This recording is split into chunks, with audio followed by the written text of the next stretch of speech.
नमस्कार, आप सभी का स्वागत है अन्नदाता कार्यक्रम में। आपके साथ मैं हूं सोनाली सिंह। हमारे देश के किसान जन का पोषक है, वह श्रम का देवता है, अन्नदाता है। उसमें ही भारत की आत्मा निवास करती है।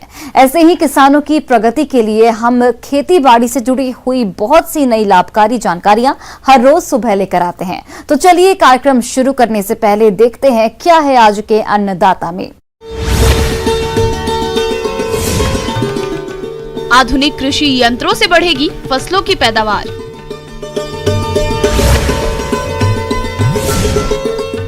रजनीगंधा फूल की खेती से कमाएं लाखों की आमदनी।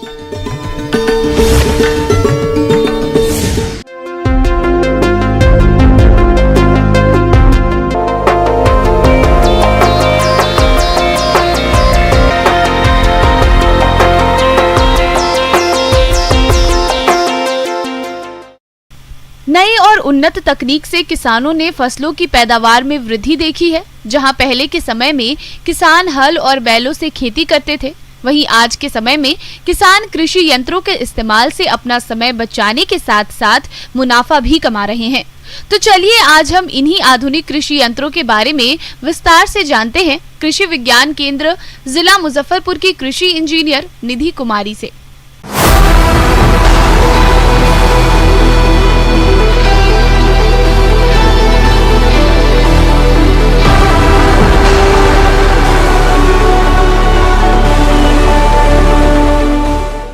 अगर हम बात करें कि खेती अगर करनी है तो पहला जो एक काम होता है जो बीज बोने का, उससे पहले हमें खेत को तैयार करना पड़ता है।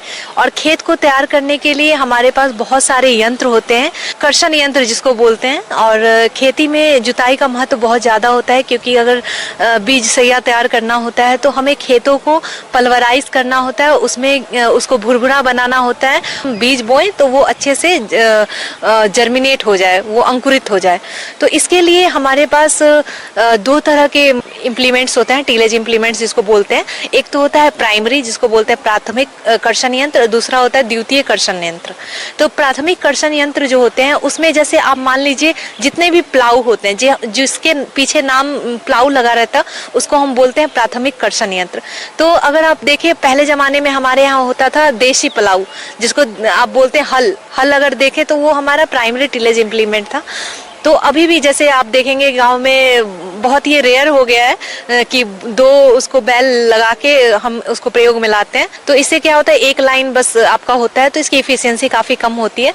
तो हम लोग अब आ गए हैं मोल्ड बोर्ड प्लाऊ की तरफ। मोल्ड बोर्ड प्लाऊ भी आप चाहे तो इसको बुलॉक से भी चला सकते हैं, जिसको बोलते हैं बैल से चला सकते हैं, और नहीं तो इसको हम ट्रैक्टर ड्रॉन वाला चलाते हैं। तो इससे हमारे 25 से 30 सेंटीमीटर की गहराई पे जुताई होती है।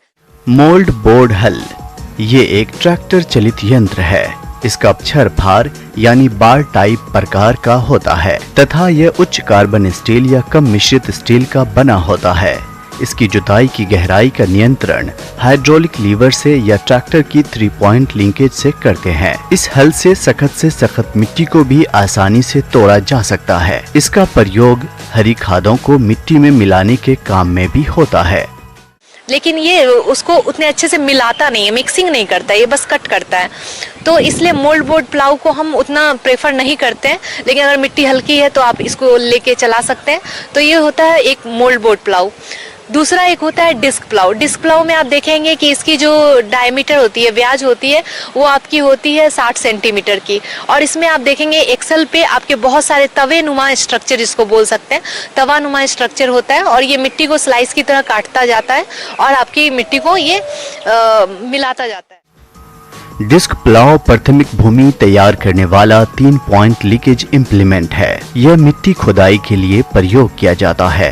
कुछ डिस्क प्लाऊ में 2 से 4 बॉटम होते हैं। इसको खुदाई की गहराई और दिशा के अनुसार व्यवस्थित किया जा सकता है।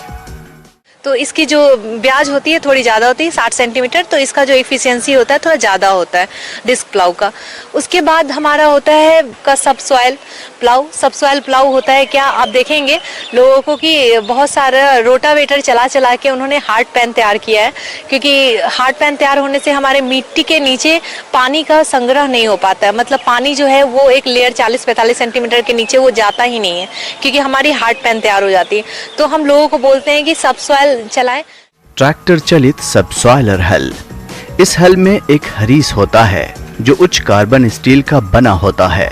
हरीस ऊपर एवं नीचे निकले हुए किनारों को दृढ़ता प्रदान करता है। एक खोखला स्टील का एडॉप्टर होता है जो हरीस के नीचे भाग में लगा होता है और फार को मदद करता है। इस यंत्र का फार उच्च कार्बन स्टील का बना होता है। यंत्र की गहराई ट्रैक्टर की हाइड्रोलिक प्रणाली द्वारा नियंत्रित की जाती है। हल का प्रयोग गहरी जुताई के लिए किया जाता है, जिससे मिट्टी की जल धारण करने की क्षमता बढ़ जाती है।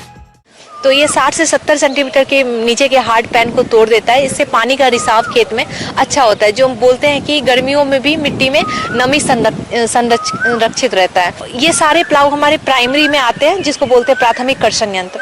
दूसरा जो बोलते हैं हम द्वितीय कर्षण यंत्र होता है। द्वितीय कर्षण यंत्र में आपका जितना भी देखें, कल्टीवेटर है, रोटावेटर है, ये सब आपके द्वितीय कर्षण यंत्र होते हैं। और हैरो, ये तीन जो होते हैं मेनली हमारे द्वितीय कर्षण यंत्र हैं।